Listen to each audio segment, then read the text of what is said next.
now that we were at the World Championship, the Asia-Pacific region has been the one that's truly signed. That's right. So Europe is down, but they're not out because they have a hero from Russia. Let's first meet our player, ShtanUdachi. Dermo has no effect on his blistering play, the winter champion from Russia. His opponent from Canada, looking to make another World Championship run. Please welcome Purple. One of the most expressive players in the tournament. Some call him the mad scientist of Hearthstone.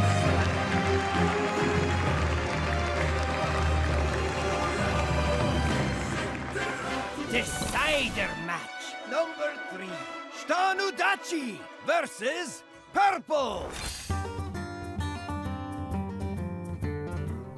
Purple, really good player. I haven't seen Shtan play in a long time. He won really big tournaments before, so his experience in the game. That's just a very standard match that goes, like, on paper, like 51.5% in my favor. He have some advantage compared with some players probably who nervous about it, but compared with me, don't think so. I don't know where he's at, but like he impressed me back then, so he's like definitely got a brain for Hearthstone, and he's probably still pretty damn good. ShtanUdachi versus Purple. Ready, set, go! Hello everybody, welcome back to the Hearthstone World Championship. It's been a blistering 2 matches so far, but we have another decider match at our hands. It's ShtanUdachi versus Purple. I'm TJ, joined by the Admiral. That's admirable. What are you thinking of this one? I'm liking this match. ShtanUdachi has always been one of my favorite players to watch, and it largely is because of the pace of his play. He often will work seemingly on his intuition, and that's largely because of just how many games of Hearthstone he's played. You know, 42,000 wins over his account, and that's split between Arena and Constructed. That's a ton of Hearthstone. And that was a week ago. So who knows what it is now? At least 46. Yeah, at least 46. Guy jams 4,000 games a week. But taking a look at the lineups, Control Warlock banned away from Purple, and Highlander Priest banned away from ShtanUdachi. Other than that, lineups are pretty similar. The big difference being Aggro Druid versus Jade Druid, which has been a difference that we're seeing a lot. And we're actually going to start off with that very matchup. Yeah, and this is really the split between the players who have brought the more standard-looking lineup is whether or not they're playing Aggro Druid or Jade Druid. ShtanUdachi has favored the Jade Druid, but this has been the deck that I've been worried about getting wins across a lot of lineups. Now, against Purple's Aggro Druid, he does have a little bit more benefit. If you look at the Jade Druids, they're also split on their decisions between running Jade Spirit to try to ramp up and have more heavy endgame pressure, or with running Oaken Summons to get Ironwood Golem from your deck, gain that 6 armor and get a 3/6 taunt in the same turn. Shtan is choosing the defensive option of the Oaken Summons and the Ironwood Golem, so he does have a little bit more of a better matchup because he's got that defensive measure. Yeah, and Aggro Druid has a much tougher time overcoming Spreading Plague than some of the other more aggressive lists out there. Notably, say, Tempo Rogue and Murloc Paladin, which can get over Spreading Plague and still be able to win. A lot of times, the Aggro Druid doesn't have that benefit unless they're building up a board and continuously buffing it. And that's sort of, you know, the goal. You don't want to go super wide on the board unless you have a hard read that your opponent doesn't have the Spreading Plague. And you want to just keep protecting your board and buffing it up with Mark of the Lotus and Power of the Wild. Yeah, just a glimpse of that somewhat defensive package. Also, Arcane Tyrant in there just to help on those turns where you're having to invest in Nourish to get that mana or for the Spreading Plague draw, things like that. And Purple going to go with the 1/2 Poisonous here. That is a big nod to Oaken Summons. It's really difficult for Shtan to wipe that out unless he's got a mini to go with it. And Purple also going to play Snow Flipper Penguin. This was a card he opted for over Enchanted Raven because the main goal of this deck is, as you said, to go wide on the board and buff. And having to invest 1 mana versus having the small drop is actually quite impactful when it comes to the amount of damage you could put out. So like right here, for instance, is Purple going to get more than 8 damage out of Savage Roar? I think oftentimes not. And so that Snow Flipper Penguin coming down net him 3 damage in this instance. Yeah, it did. Ends up being a good inclusion in the deck and a good spot by Purple, understanding that as the game goes on, it gets harder and harder to find, you know, true value from Savage Roar. And true value meaning damage to the face. Yeah. In this particular game too, Shtan is actually torn on killing minions that are on board right now. And that Savage Roar is kind of a dangerous statement from Purple, where Shtan looks at this and goes, I don't really want to kill a bunch of small minions because I have Spreading Plague coming up, but I also don't want to just leave them there and maybe meet a second Savage Roar. And so this branching pass looking like he's just going to gain armor, try to negate all that damage that Purple's been outputting, and look for that Spreading Plague later on. And I wonder if ShtanUdachi has a read on the card in the far left, wow, as second Savage Roar is drawn, because Purple actually kept that Corridor Creeper in the opening hand, and he hasn't played it. And a lot of times you really only keep early drops, Corridor Creepers and buffs. And if he hasn't played an early drop, he hasn't played a buff, it's likely a big minion, whether it's Corridor Creeper or Bittertide Hydra. So that's why I like not cleaning up the board there with like a Wrath, Hero Power type thing, and going with the branching paths and just gaining the armor, because you're just making Corridor Creeper cheaper by doing that, and you get to have that spot removed for later on in the game. Yeah, that really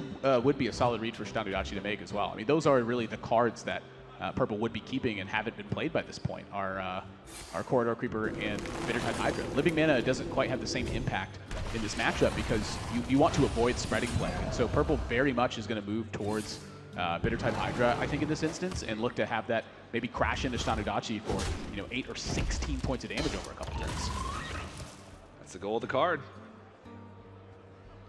And that will just make that Bittertide Hydra a lot bigger. This is actually somewhat dangerous for Shtan at this point now, because he's going into Eye of Blackpaw to try to fight this off. And that's actually not enough pressure to kill the Bittertide Hydra immediately if Purple picks up anything to defend this. And so just a Hero Power would be enough to defend it. He could Hero Power and then drop the Corridor Creeper. Oh, my. And that actually will bring it into range where only Swipe or an upgraded Jasper Spellstone would kill it. And so Shtan might be seeing himself Spreading Plague just to buy one turn of attacks. The question here, though, is if Purple plays Mark of Yashraj, it means he's not getting the Corridor Creeper down. So this is the turn for him to really measure this out and see, do I need this damage right now, or would I rather have an extra 5/5? Yeah, and it looks like he's going to go with the 5/5. This also makes sure that he'll have Mark of Yashraj value next turn, because if you thought he couldn't kill the Bittertide Hydra alone, well, then a Corridor Creeper just makes it that much tougher. This also makes him able to push through Spreading Plague just for the one token. And ShtanUdachi right now with the Eye of Blackpaw and the Death Rattle, he can't make 2 of those, and the Oaken Summons might have been the card that can get him out of this situation. That is actually a huge draw for ShtanUdachi right now, and it's quite important he's also picked up the Fandral because he's guaranteed that Golem in that spot.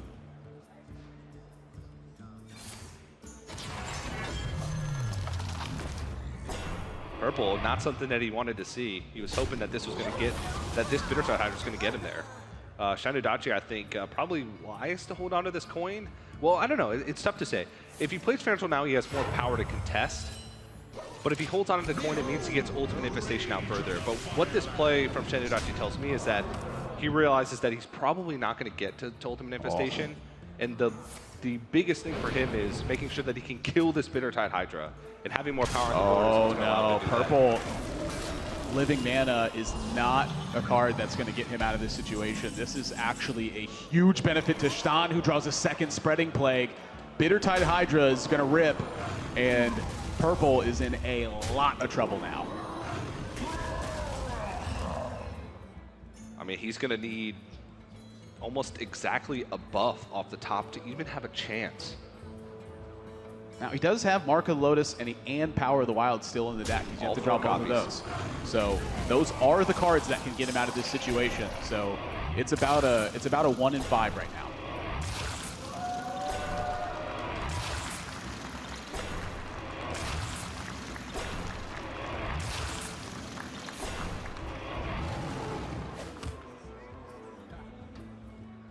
And I'm thinking with second Spreading Plague and Ultimate Infestation, Purple might need back-to-back, or even back-to-back buffs. That is not the situation you wanted to see. I mean, Purple, I think, took the right risk in this game. I don't think he really had much of an option other than to go for this Living Mana. Just his other reload is dead on board. Yeah. That's sort of what these aggro decks have to do, and I think especially aggro Druid because of how pressuring now, it too. is. Yeah, I mean, one hero power, I suppose, but... Oh, I mean, it makes no difference if that's Enchanted Raven or not.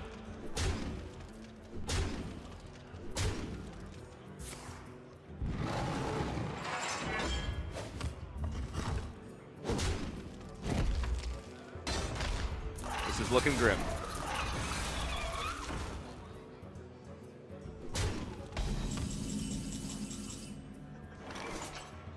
And Adds more power. And I think that's game. Like I don't think there's a way for Purple to actually push through and wipe out the power. I mean, Shtan doesn't have to worry about Savage Roar in this instance ever. The board's already spread so thin that it's actually a difficult option for him anyway. It looks like he will pay attention to the board because he knows that if this game drags on, he's got it in the bag. So at this point, it was 2 roads to El Dorado. Shtan having that Oaken summons right on time and then also drawing the second spreading play gives him so much insurance. Game 1, Shtan. That is the important deck in Shtan's lineup, I think, to find a win as well. Definitely for him, and you know, even at the end, his Jades were quite large, so Shtan able to find the time to build up a big enough board and overcome the threat of that Bittertide Hydra, even at a second spreading plague for insurance at the end of the day. And that's the Aggro Druid, very risky deck. It's sort of all or nothing, and in that one it was nothing for Purple. We're gonna find out if Purple can come back and take a win in this series right after this.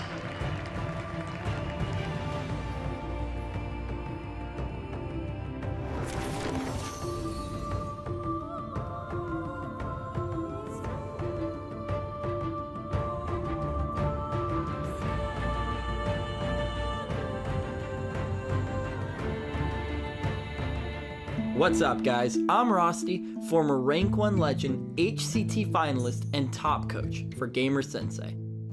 Welcome to the Road to Worlds video series, brought to you by Blizzard Entertainment and Gamer Sensei. In this video, we're going to take a look at the rise of ShtanUdachi and one of the sickest plays that earned him the title of Winter Champion. It's Game 3 of Turn 5 of the Winter Championship quarterfinals. We've got Shtan on the Reno Lock up against Lovely Chook's Miracle Rogue. It's Turn 5, and Shtan is in a pretty bad spot. Most players here, they would just Soulfire the Tomb Pillager, and that seems really good because of how perfectly it lines up. But instead, Shtan's gonna decide to drop the Doomsayer and Earthen Ring Farseer this turn. We're so used to making these autopilot plays like Soulfiring Tomb Pillager when we see it, that when a rare situation comes up where it's actually wrong to do that, we miss it. But not Shtan. By playing Doomsayer, Shtan forces Lovely Chook to have an out to it. And if Lovely Chook can kill the Doomsayer, it's pretty unlikely that he can kill the Farseer in the same turn too. So, worst case, Shtan can just trade his Farseer into the Tomb Pillager and then Mortal Coil it. And this line of play lets him save Soulfire for later. All the way on turn 9, Shtan finally finds the perfect turn to use his Soulfire.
Welcome back to the Hearthstone World Championship!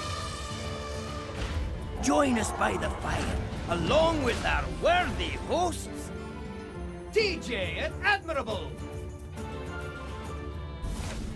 Thanks very much, Innkeeper, and welcome back, everybody, to the Hearthstone World Championship. ShtanUdachi is currently up 1-0 in this decider match against Purple. And ShtanUdachi, he ran over the field in the Bahamas thanks to the unique decks that he built himself, something that he takes great pride in.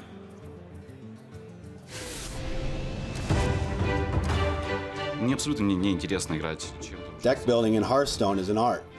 Нет мотивации. Building something new, something I've created, and making it work in competitive play is really cool. ShtanUdachi's brought quite an interesting lineup with a few tech choices. Разница просто. There's pleasure in playing Hearthstone with pre-constructed decks and winning, but creating your own deck and winning is double the pleasure.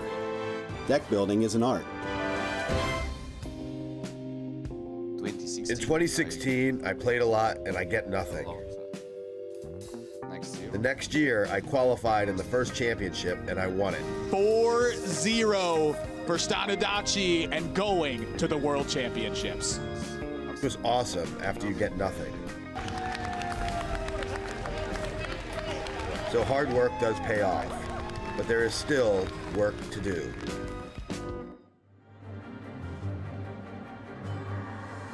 And ShtanUdachi, he showed a little bit of a disappointment in his interviews early on in the week, where we talked to him about his relatively standard lineup that he brought to this field. But so far, he's been piloting those decks well. So he's showing proficiency in not only these decks that he's building himself, but also the decks that we've come to know as standard in the current meta. Yeah, I don't think anyone really questions ShtanUdachi's ability to play the game. And to build decks, I don't think there's really much of a question either, but you really said it in his interview. He said he experimented with so many different decks, and he just couldn't find the one that worked. He's always tended to favor combo-style decks. And right now, that was just a hard thing to find in this metagame. There are so many powerful decks that are out there that you have to be a bit more honest with the choices that are in your deck sometimes. That's right, and you know, talking about these sort of standard lineups, ShtanUdachi going to be playing Cube Warlock in this matchup, and this is the more traditional Cube Warlock with Doom Guards and Mountain Giant, so a little bit greedier, not the control-ish Warlock that a lot of players have been bringing to this field, expecting a lot of aggressive decks with just Void Lord, more removal package, more early game, things like that. Yeah, this deck tends to perform a little bit better versus Priest with the big threats that are in here, and I think that's really one of the big ones you look at for ShtanUdachi's deck. But it is still quite good versus aggressive decks. You still have Defiles, Mortal Coils, Spellstones. You can pack the punch, it's just a little bit less consistent. That's why Purple actually chose to not ban this particular deck in the lineup, where against a more controlling deck, I think he clearly would have. Yeah, and right off the bat, Purple showing what his game plan is in this matchup, going double coin into SI7 agent to the face. Yeah, it's a very aggressive play, but that's the way he has to play the matchup. Shtan, understanding that, he answers back right away. He doesn't want to wait for Hellfire and take that damage. He'd rather just use his resources. Purple's reload now is a Tar Creeper. And I can tell you that Tar Creeper is quite a good card, but it's a lot worse when you don't have Cold Blood in your deck. Purple has not included Cold Blood, and so this Tar Creeper, it's poking away for one a turn. And with 2 Saronite Chain Gangs, it's looking like his aggressive game plan is going to get stuffed early on. ShtanUdachi, though, seeing those turns early on, he might think that Purple has an aggressive hand because of how aggressively he played, and that's why I believe he thought about that tap for a long time. He does have a lot of tools that he needs to just get there. He's got Possessed Lackey plus Dark Pact to bring out a Demon. He's got Carnivorous Cube. But he realizes also that he also may at some point want to get Mountain Giant on the board. He also will need resources as the game goes on, so decides to tap anyway. And that's quite a bad draw for ShtanUdachi to pick up that Void Lord. Now, wow, I'm talking about bad draws. Now you're looking at 2 Doom Guards and 1 Void Lord in the deck.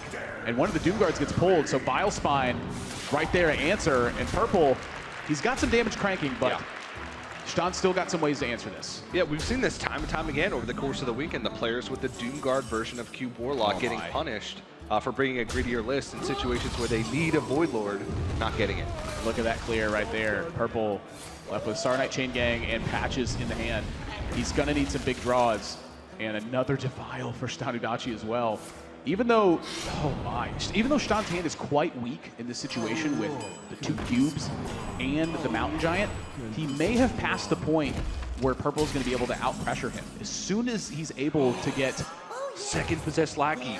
This one's a 50-50 for Voidlord or Doomguard. Shtan's draws are just on fire right now. And I think the amount of time he's bought is going to be too much. I think we're looking at a 2-0 Shtan lead. Purple doesn't have a choice at all but to try and just keep going base, hope that the damage gets there, and hope that maybe Leroy is in his next couple draws, because that's going to be his only hope with Shadow Step in hand of being able to close this game out. Oh my.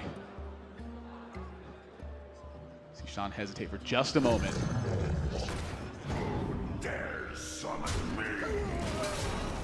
And no life tap. He knows he's got the goods. And with Voidlord coming out next turn. Just look on Purple's face. What happened? Well, Shtan blew up everything. That's what happened.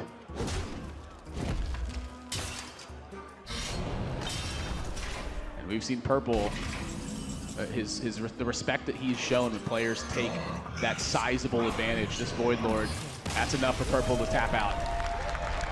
A quick game, which has sort of been the trend of today. Quick games, quick matches as well. And ShtanUdachi takes a 2-0 lead. And right now it just seems like Purple is just not getting there with any of these faster decks against ShtanUdachi's slower decks. It's really tough, but the other deck that Purple's built to punish is the remaining deck for ShtanUdachi. It's his Tempo Rogue. And Purple, this is not Purple's first rodeo when it comes to the World Championship. The player from Canada definitely has experience on his side.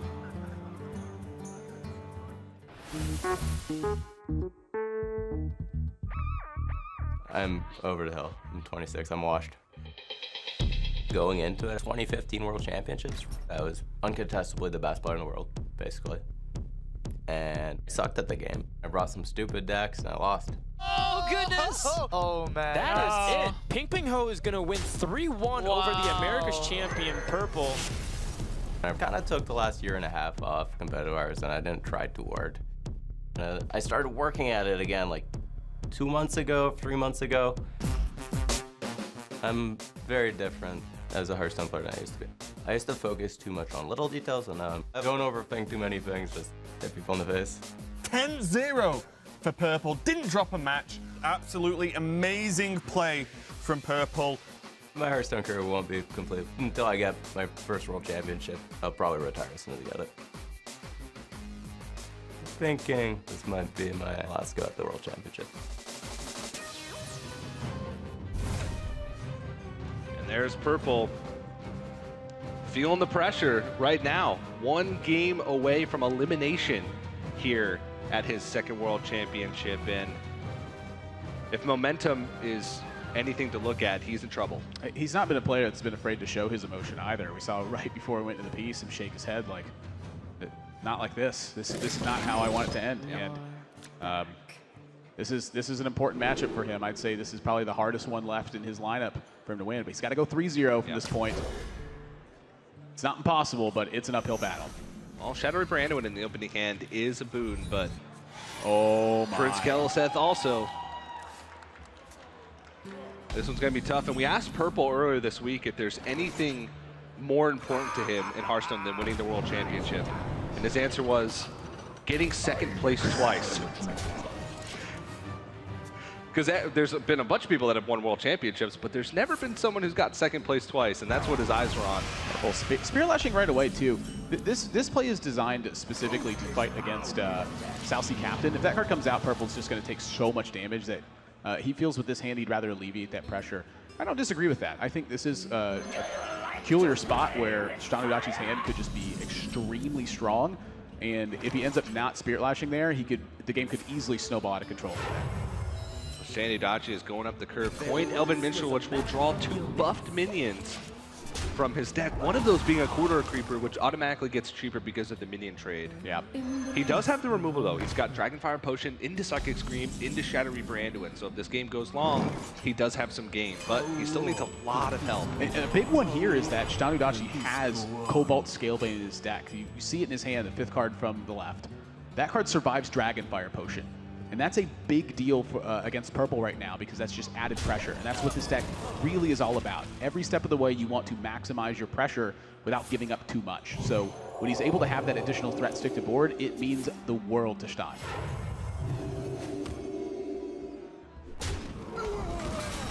Shadow Death is an answer, though. And when you have this type of hand, like Purple does, with all of that removal for big stuff, Cobalt Scalebane is just about the best target for Shadow Death because it's one of the things that removal, you know, is the hardest to find. Purple's fighting really hard, but the problem is this Acolyte is likely to not draw. Shtan has Corridor Creeper and the Vilespine Slayer, so the pressure immediately applied back. Now we're approaching the territory where Dragonfire Potion isn't going to be strong because ShtanUdachi had Prince Keliseth. It's the second benefit of his deck against what Purple's brought to the table. But that's still a big hand for Purple right now. He's got Scream, he's got Velen, and he's got Anduin. But Shattered Pain really has, what, a couple targets left in the deck now that everything's buffed? Fireflies, South Sea Deckhands, and Swashburglars. That's it. Those are prime Shadow Pain targets. Yeah. And he's got to just leave this Corridor Creeper up and hope that, I suppose, ShtanUdachi doesn't load up with things that die to Shadowy Branduin, but ShtanUdachi saw that Purple kept a single card. The Brotherhood shall prevail. So he's playing this very intelligently by not making himself vulnerable to the Shadow Reaper Anduin, considering that it's very likely that the one card that Purple kept is exactly Anduin. And this might be the Anduin turn for Purple. He's going to move in with this Anduin, and his intention here was to get ShtanUdachi to play as much as he could. And now that Shtan has seen Anduin, it's so much more likely that he Bone Mares in this turn. Purple wants to scream afterwards and hope that the clear skies from there is enough to buy him back into this game. But he is at quite low health, and ShtanUdachi still has a ton of time because there hasn't been a Raza. He's at 30 health still. Purple doesn't have much healing because he's already used Spirit Lash. Losing that one card draw from the Acolyte was such a big deal in the grand scheme of things. Scalebane, Creeper, hit ya. And where's the answer now? He might just be dead. I'm thinking Kazakus maybe. And even Kazakus, without Raza, this hero power just is not getting there. And he's got to use all of these spells just to clear up one of these minions. And with Power Word Tentacles and SI7 Agent, I think that's it. That's it. 5, 6, 7, 8, 9, 10 exactly. Even, yeah, TJ, that's going to be 10 exactly. Don't blink this weekend. You're going to miss it. ShtanUdachi with the damage in hand. He's going to send Purple home with a 3-0 score and move on to the top 8. 3 matches so far today. 3 sweeps so far today in these decider matches. And a ShtanUdachi 3-0 is just about one of the fastest 3-0s you'll ever see on a big stage like this one. Your decks could be built to punish a lineup, but there's still percentages in the mix. ShtanUdachi, I think that's great play in here. I think that his Druid deck being built with the Oaken Summons package shows that he was concerned about aggressive lineups. Those little edges can be the big difference when it comes down to it. ShtanUdachi looking good in this tournament. And for a second time in his career, Purple walks off of a World Championship stage. Disappointed. But there you go, ShtanUdachi moving on to the quarterfinals in the top 8. We'll see him play later on today. But for now, let's head on to the stage with Frodan, who's waiting with some words with our winner. Shtan has been fast series all day, and you play very fast, but that's something you're comfortable with, right? You like to play very quickly. Yes, I always play very quickly. Well, you know, one thing I wanted to ask you about is, you know, going up against Purple, did you expect it to be 3-0 even though you played very fast? No, I didn't expect it. I think it was like just 50-50 around. He was pretty back luck, I think. It was patches on hand, and some good luck for me. Yeah, Keliseth's a pretty good draw, it turns out. You know, I wanted to also ask you about your next opponent. You're going to play Surrender in the top 8, and people are pecking him and you as 2 of the best players here. So, you know, is that something that you would like because you want to take out a strong player? What are your thoughts on going up against him? A lot of strong players here, right? So Surrender lineups, it's the same like purple lineup, so it can be 3-0 too, but Surrender didn't misplay it yet and with mid-tournament, so we'll see. But it's not the worst opponent for me. Sintalol was already. Gotcha. I mean, I was just told that Surrender has a 14-match winning streak. That means he hasn't lost in HCT since back in the playoffs in December. So, what do you think it will take to defeat him specifically? Do you think play is going to be enough? Are you going to try to change anything up? I don't think I can change something. So, I can only play good and just hope. Okay, and my last question is that people are talking about Europe and their struggles, but I think you and Sinto are through to the top 8, so there's still a pretty good chance. Do you feel personally responsible to do well so that Europe can have a good result this World Championship? We will try with Sinto, so probably some of us will champion. Ooh, he's still picking a European champion. A crowd, give him a round of applause for ShtanUdachi. He's going to the top 8.